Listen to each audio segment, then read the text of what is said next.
Introduction. It must have been on Synge's second visit to the Aran Islands that he had the experience out of which was wrought what many believe to be his greatest play. The scene of Riders to the Sea is laid in a cottage on Inishmaan, the middle and most interesting island of the Aran group. While Synge was on Inishmaan, the story came to him of a man whose body had been washed up on the far-away coast of Donegal, and who, by reason of certain peculiarities of dress, was suspected to be from the island. In due course, he was recognized as a native of Inishmaan, in exactly the manner described in the play, and perhaps one of the most poignantly vivid passages in Synge's book on the Aran Islands relates the incident of his burial. The other element in the story which Synge introduces into the play is equally true. Many tales of second sight are to be heard among Celtic races. In fact, they are so common as to arouse little or no wonder in the minds of the people. It is just such a tale, which there seems no valid reason for doubting, that Synge heard, and that gave the title, Riders to the Sea, to his play. It is the dramatist's high distinction that he has simply taken the materials which lay ready to his hand, and by the power of sympathy woven them, with little modification, into a tragedy which, for dramatic irony and noble pity, has no equal among its contemporaries. Great tragedy, it is frequently claimed with some show of justice, has perforce departed with the advance of modern life and its complicated tangle of interests and creature comforts. A highly developed civilization, with its attendant specialization of culture, tends ever to lose sight of those elemental forces, those primal emotions, naked to wind and sky, which are the stuff from which great drama is wrought by the artist, but which, as it would seem, are rapidly departing from us. It is only in the far places, where solitary communion may be had with the elements, that this dynamic life is still to be found continuously. And it is accordingly thither that the dramatist, who would deal with spiritual life disengaged from the environment of an intellectual maze, must go for that experience which will beget in him inspiration for his art. The Aran Islands from which Synge gained his inspiration are rapidly losing that sense of isolation and self-dependence, which has hitherto been their rare distinction, and which furnished the motivation for Synge's masterpiece. Whether or not Synge finds a successor, it is nonetheless true that in English dramatic literature, Riders to the Sea has an historic value which it would be difficult to overestimate in its accomplishment and its possibilities. A writer in the Manchester Guardian, shortly after Synge's death, phrased it rightly when he wrote that it is the tragic masterpiece of our language in our time. Wherever it has been played in Europe from Galway to Prague, it has made the word tragedy mean something more profoundly stirring and cleansing to the spirit than it did. The secret of the play's power is its capacity for standing afar off, and mingling, if we may say so, sympathy with relentlessness. There is a wonderful beauty of speech in the words of every character, wherein the latent power of suggestion is almost unlimited. In the big world, the old people do be leaving things after them for their sons and children, but in this place, it is the young men do be leaving things behind for them that do be old. In the quavering rhythm of these words, there is poignantly present that quality of strangeness and remoteness in beauty, which, as we are coming to realize, is the touchstone of Celtic literary art.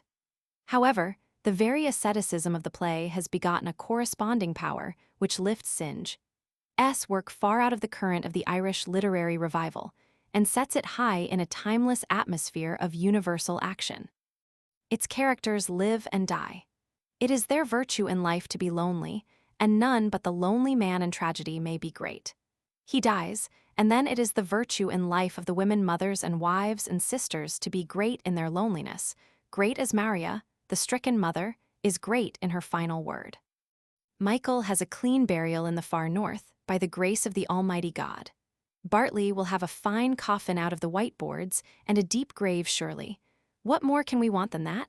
No man at all can be living forever, and we must be satisfied.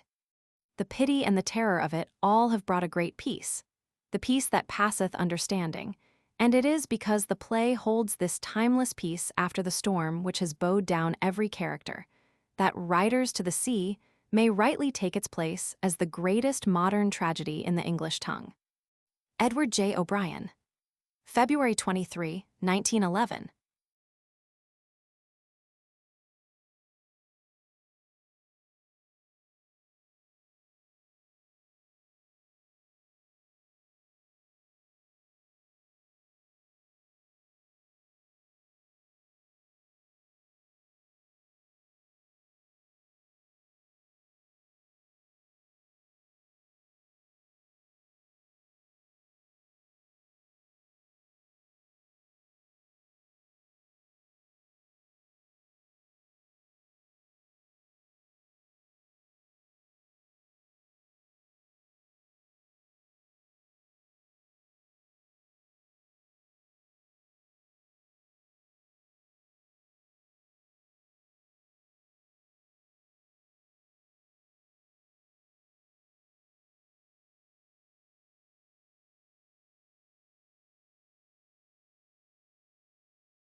Riders to the Sea.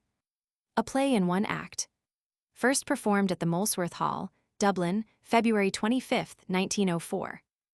Persons: Maurya, an old woman; Honor Lavelle Bartley, her son; W. G. Fay Kathleen, her daughter; Sarah Allgood Nora, a younger daughter; Emma Vernon, men and women. Scene: an island off the west of Ireland.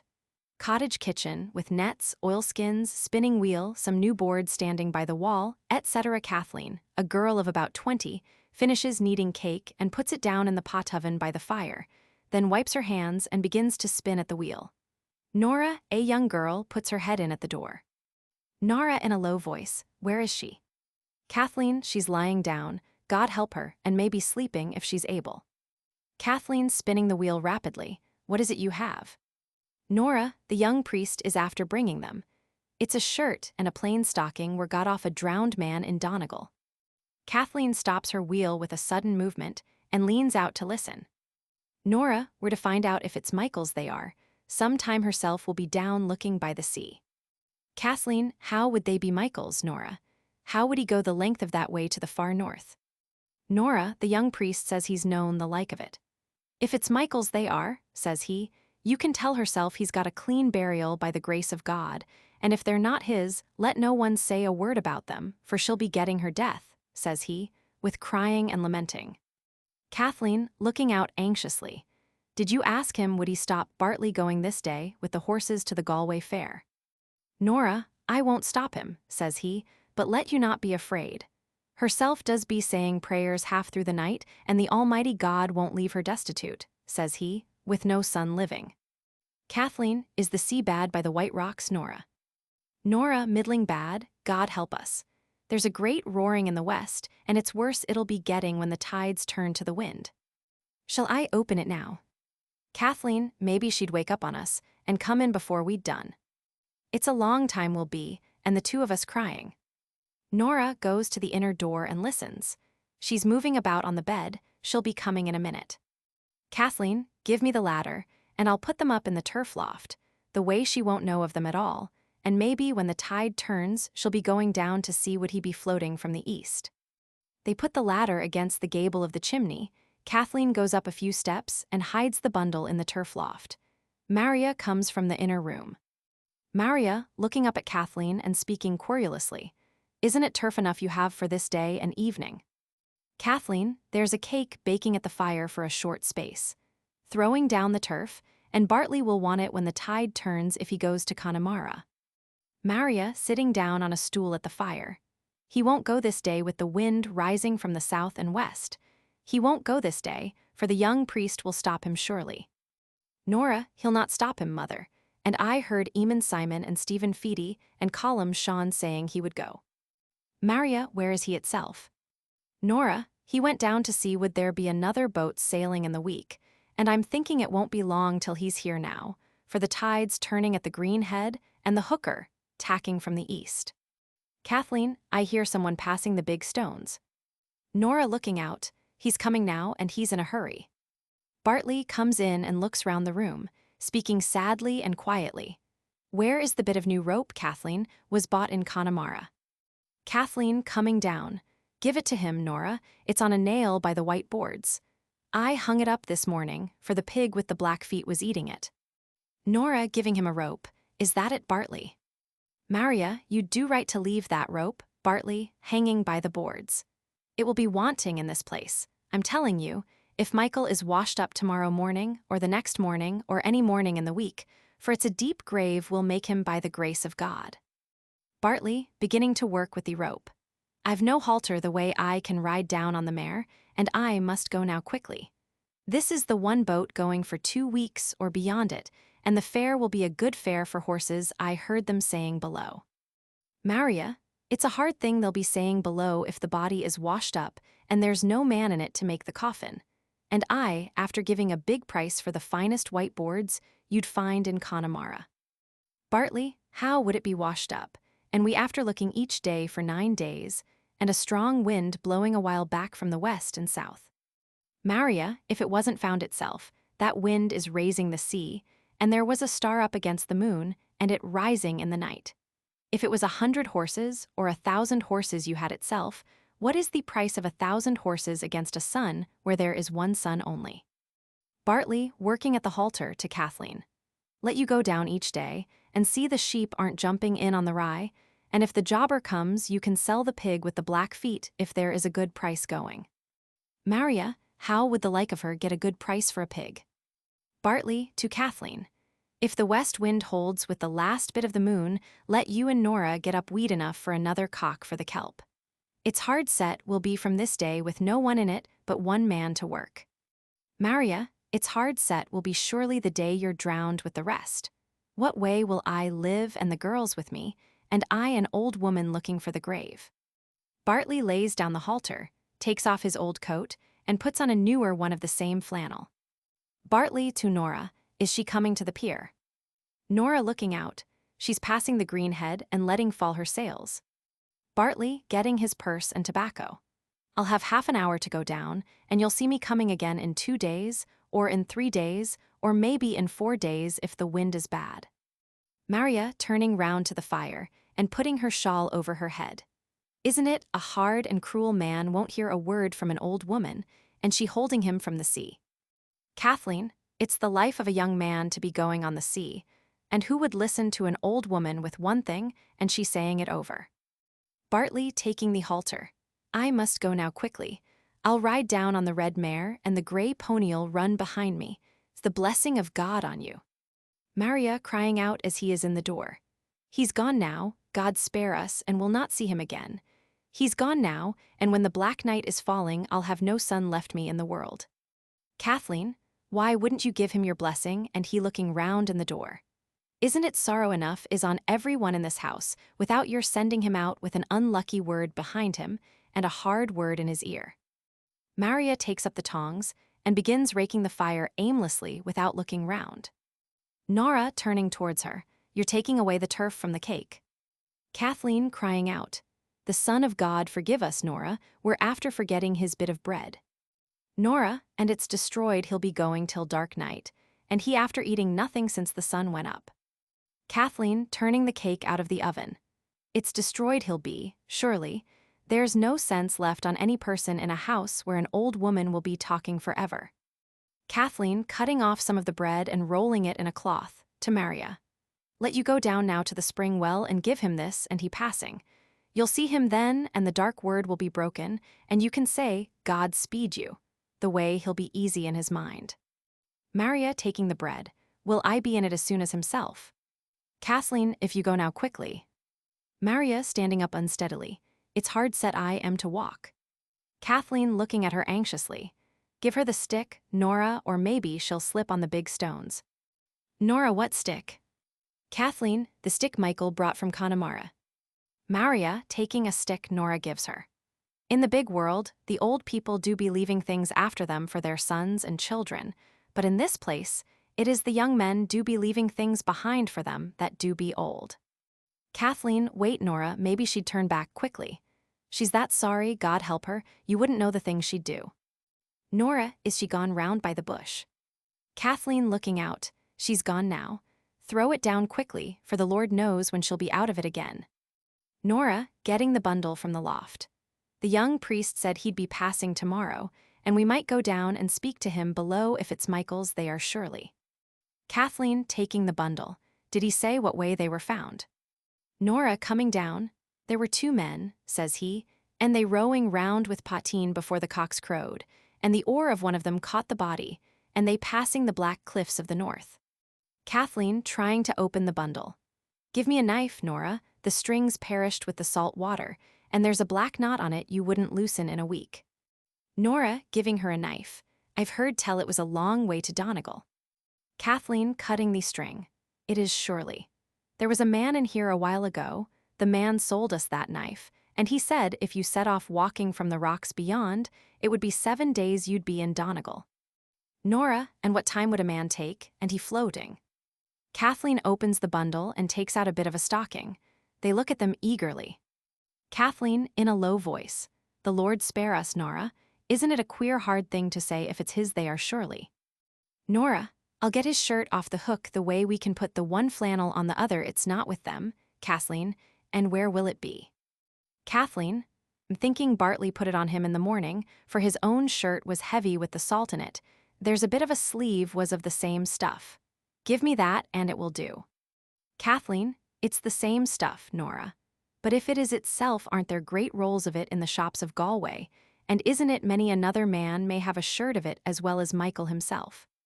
Nora, who has taken up the stocking and counted the stitches, crying out, "It's Michael, Kathleen, it's Michael.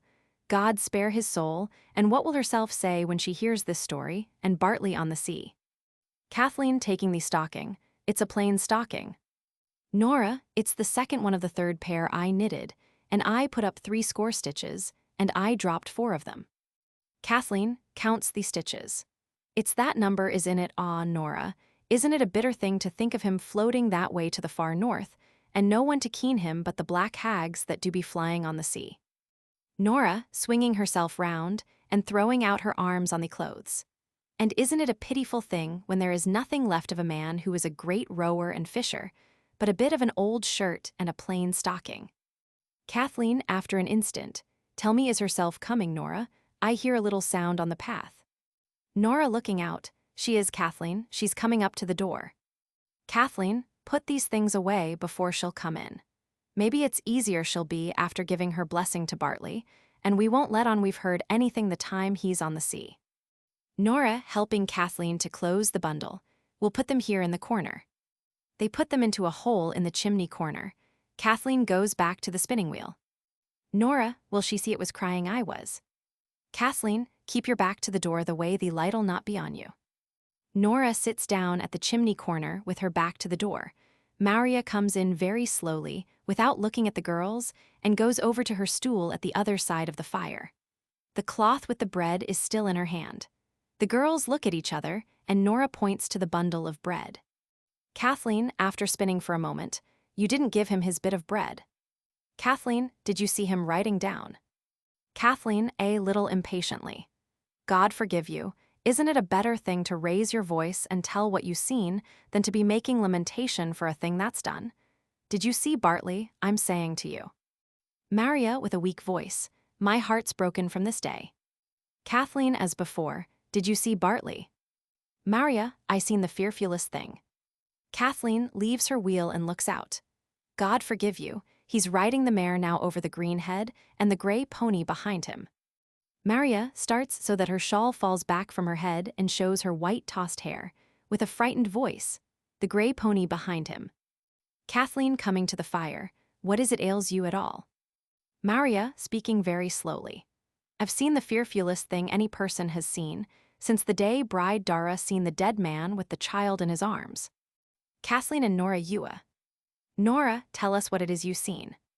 Maurya, "I went down to the spring well, and I stood there saying a prayer to myself. Then Bartley came along, and he riding on the red mare with the grey pony behind him. She puts up her hands, as if to hide something from her eyes. The Son of God spare us, Nora." Kathleen, "What is it you seen?" Maurya, "I seen Michael himself." Kathleen, speaking softly, "You did not, mother. It was Michael you seen, for his body is after being found in the far north, and he's got a clean burial by the grace of God." Maurya, a little defiantly, "After seeing him this day, and he riding and galloping. Bartley came first on the red mare, and I tried to say God speed you, but something choked the words in my throat. He went by quickly, and the blessing of God on you, says he, and I could say nothing. I looked up then, and I crying at the grey pony, and there was Michael upon it, with fine clothes on him and new shoes on his feet." Kathleen begins to keen, "It's destroyed we are from this day. It's destroyed surely." Nora, "Didn't the young priest say the Almighty God wouldn't leave her destitute, with no son living?" Maurya, in a low voice but clearly, "It's little the like of him knows of the sea. Bartley will be lost now, and let you call an eamon and make me a good coffin out of the white boards, for I won't live after them. I've had a husband and a husband's father and 6 sons in this house, 6 fine men, though it was a hard birth I had with every one of them and they coming to the world. And some of them were found, and some of them were not found, but they're gone now the lot of them. There were Stephen and Sean were lost in the great wind, and found after in the bay of Gregory of the Golden Mouth, and carried up the 2 of them on the one plank, and in by that door." She pauses for a moment, The girls start as if they heard something through the door that is half open behind them. Nora, in a whisper, "Did you hear that, Kathleen? Did you hear a noise in the northeast?" Kathleen, in a whisper, "There's someone after crying out by the seashore." Maurya continues without hearing anything. There was Seamus and his own father again were lost in a dark night, and not a stick or sign was seen of them when the sun went up. There was Patch after was drowned out of a curragh that turned over. I was sitting here with Bartley, and he a baby, lying on my 2 knees, and I seen 2 women, and 3 women, and 4 women coming in, and they crossing themselves, and not saying a word. I looked out then, and there were men coming after them, and they holding a thing in the half of a red sail, and water dripping out of it. It was a dry day, Nora, and leaving a track to the door. She pauses again with her hand stretched out towards the door. It opens softly and old women begin to come in, crossing themselves on the threshold and kneeling down in front of the stage with red petticoats over their heads. Maurya, half in a dream, to Kathleen, "Is it Patch or Michael, or what is it at all?" Kathleen, "Michael is after being found in the far north, and when he is found there, how could he be here in this place?" Maurya, "There does be a power of young men floating round in the sea, and what way would they know if it was Michael they had, or another man like him? For when a man is 9 days in the sea, and the wind blowing, it's hard set his own mother would be to say what man was it." Kathleen, "It's Michael, God spare him, for they're after sending us a bit of his clothes from the far north." She reaches out and hands Maurya the clothes that belong to Michael. Maurya stands up slowly and takes them into her hands. Nora looks out. "Nora, they're carrying a thing among them, and there's water dripping out of it, and leaving a track by the big stones." Kathleen, in a whisper to the women who have come in, "Is it Bartley it is?" One of the women, "It is surely, God rest his soul." 2 younger women come in and pull out the table. Then men carry in the body of Bartley, laid on a plank, with a bit of a sail over it, and lay it on the table. Kathleen, to the women, as they are doing so, "What way was he drowned?" One of the women, "The gray pony knocked him into the sea, and he was washed out where there is a great surf on the white rocks." Maurya has gone over and knelt down at the head of the table. The women are keening softly and swaying themselves with a slow movement. Kathleen and Nora kneel at the other end of the table. The men kneel near the door. Maurya, raising her head and speaking as if she did not see the people around her. "They're all gone now, and there isn't anything more the sea can do to me. I'll have no call now to be up crying and praying when the wind breaks from the south, and you can hear the surf is in the east, and the surf is in the west, making a great stir with the 2 noises, and they hitting one on the other. I'll have no call now to be going down and getting holy water in the dark nights after Samhain, and I won't care what way the sea is when the other women will be keening. Give me the holy water, Nora. There's a small sup still on the dresser." Maurya drops Michael's clothes across Bartley's feet and sprinkles the holy water over him. "It isn't that I haven't prayed for you, Bartley, to the Almighty God. It isn't that I haven't said prayers in the dark night till you wouldn't know what I'll be saying, but it's a great rest I'll have now, and it's time surely. It's a great rest I'll have now, and great sleeping in the long nights after Samhain, if it's only a bit of wet flour we do have to eat, and maybe a fish that would be stinking." She kneels down again, crossing herself and saying prayers under her breath. Kathleen, to an old man, "Maybe yourself and Eamon would make a coffin when the sun rises. We have fine white boards herself bought, God help her, thinking Michael would be found, and I have a new cake you can eat while you'll be working." The old man, looking at the boards, "Are there nails with them?" Kathleen, "There are not, Colum. We didn't think of the nails." Another man, "It's a great wonder she wouldn't think of the nails, and all the coffins she's seen made already." Kathleen, "It's getting old she is, and broken." Maurya stands up again very slowly and spreads out the pieces of Michael's clothes beside the body, sprinkling them with the last of the holy water. Nora, in a whisper to Kathleen, "She's quiet now and easy, but the day Michael was drowned you could hear her crying out from this to the spring well. It's fonder she was of Michael, and would anyone have thought that?" Kathleen, slowly and clearly, "An old woman will be soon tired with anything she will do, and isn't it 9 days herself is after crying and keening, and making great sorrow in the house." Maurya puts the empty cup mouth downwards on the table and lays her hands together on Bartley's feet. They are all together this time, and the end is come. May the Almighty God have mercy on Bartley's soul, and on Michael's soul, and on the souls of Seamus and Patch, and Stephen and Sean, and may he have mercy on my soul, Nora, and on the soul of everyone is left living in the world. She pauses, and the keen rises a little more loudly from the women, then sinks away. Maurya, continuing, Michael has a clean burial in the far north, by the grace of the Almighty God. Bartley will have a fine coffin out of the white boards, and a deep grave surely. What more can we want than that? No man at all can be living forever, and we must be satisfied. End of the project Gutenberg ebook of Riders to the Sea, by J. M. Synge.